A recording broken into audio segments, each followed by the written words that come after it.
Hey, Tracy Wisnowski here of DustinandTracy.com, and are you currently building a home business on social media and feel like no matter what you do, you just can't seem to get much traction? People aren't opting in, they're not interested in what you have to offer. Well, in today's video, I'm going to give you some of the top things that you shouldn't be doing on social media and how those things could actually be repelling the perfect prospects away from you. So stick around.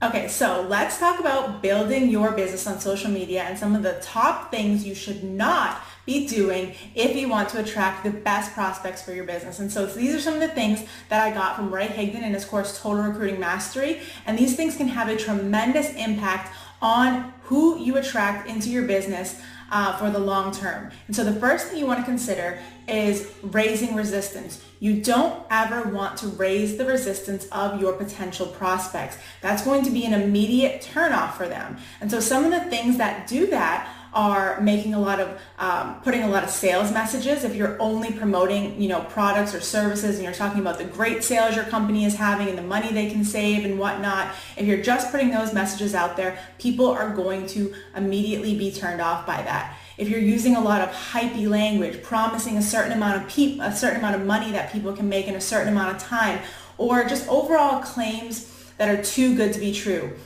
Even if it's claims about your product and the amazing things that it can do for people, I have no doubt that there's high quality products out there and that they have changed people's lives.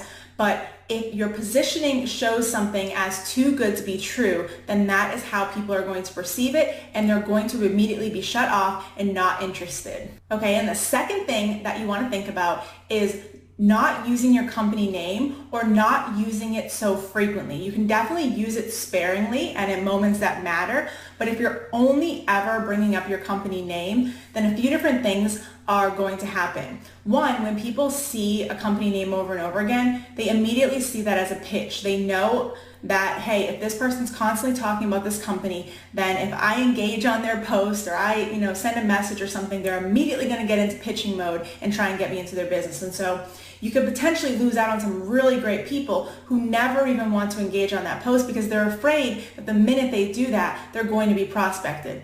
And so that's one of the things that can happen, is that people see a company name and they immediately think, okay, this person just cares about this business, they're going to pitch that.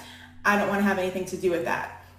The second thing that can happen is when people hear a company name, just like most of us, we like to do our research. We like to go to Google and see, what is this company about? What kind of products do they have? What is their reputation? That's usually the biggest thing people are looking for. And so they get on Google, and of course, they're going to be looking for something negative. They're going to be looking for a reason that they can say no to you and your products and services. And so another thing that they can find on Google is other leaders in your company, people who have learned internet marketing, people who have tapped into this and have ranked content on the search engines. And so if they end up not finding something negative, then the other alternative is that they could end up going to join someone else who has put the time into learning how to properly market their business online. All right, and then the third thing that you want to think about is how you are using your marketing tools and links. So typically when you join a company, you get a specific little affiliate link, and anyone who purchases from that link, you get paid on. And so if you're out there just putting your link in promotions everywhere and not really having anything of value behind that, then people aren't going to be interested.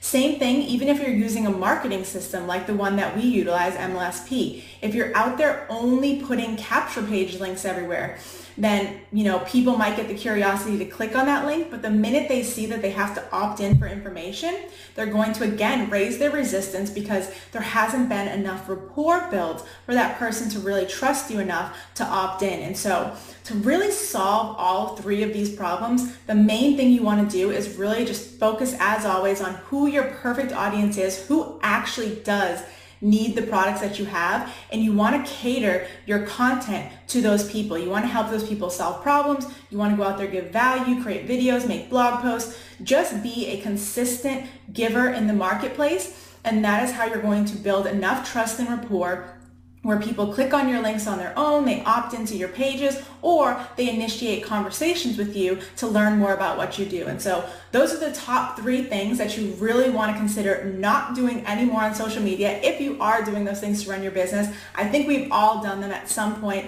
You know, they creep back in at times here and there, but overall, those are the things that you absolutely want to avoid in promoting your business on social media. So as always, if you found value from this video, of course, be sure to like, share, or comment below. And with that, I will see you on the next video.